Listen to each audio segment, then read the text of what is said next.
too, though. And then coming back was a little, crickets. Yeah, it was crickets. Right. And then we kind of, after dinner, we kind of separated, like, the guys went and talked, Y'all went and had your powwow, and then y'all were talking to each other. All the stuff that we should have been saying to each other needed to be had with each other. Yeah, But we should have y'all just so sat down special. together. So Shaquille, after the group anniversary dinner, you and Kirsten certainly had a few things to hash out. Let's take a look at that. You know, when you be like, you know, when you was like, they was like, well, how's the intimacy level, the chemistry level? You was like, I just feel like it's really little. I'm like, what in the hell? Like, damn, she couldn't tell me this at the house? Like, she couldn't tell me when we got home later? If I don't come out and tell you, then you should ask. But at the beginning, you had that guard up and you did not want that to happen at all. You barely wanted me to touch you.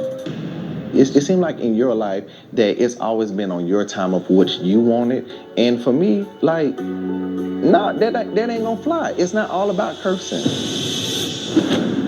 Ooh, the music, ooh. Man. Do you think it's fair for you to be like, well, I'm not going to be ready just because you're ready? We're not building that level of intimacy. You rejected me all of this time, but now you want me to submit to you. Okay. And as a man... So has this become a battle of egos? Yeah.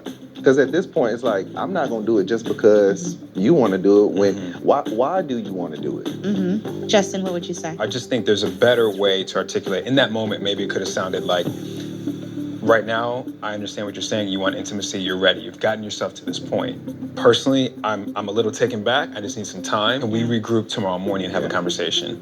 Airris, what's it like seeing this conversation between Shaq and Kirsten? I see, like, Shaq being very strong in this moment. Like, it's not an easy thing to do to hear those things. But they also give me hope, though, because I've seen how they started and they've made, like, significant progress. So I'm hoping that, like, you know, me and Jasmine can kind of follow suit in that area.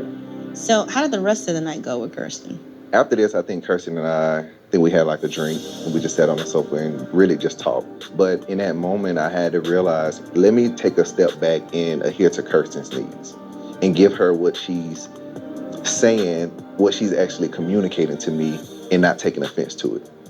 You know what? I like you, Shaq. Okay, so we're going to end with this, Justin. What's one piece of advice that you would give Shaq and Airris about marriage?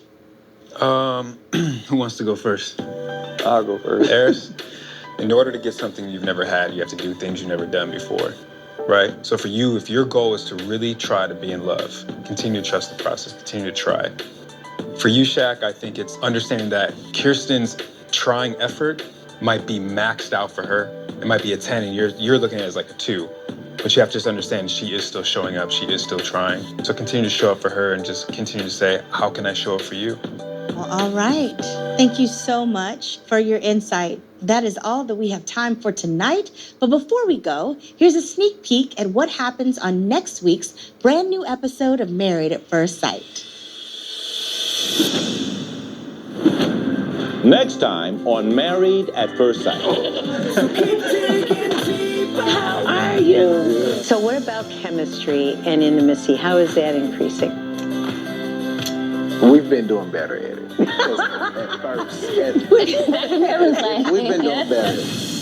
You know, I grew up with a single mom, and so it's easy for me to be super vulnerable with women, but with men, I've struggled with opening up. I'm a little worried that I'll just wake up and this little happy life we're living won't be so happy anymore. Whoa! Thoughts real quick. Next week's episode, Airris. I'm really interested in seeing, like, the dynamic between Clint and Gina. Okay. Shaq?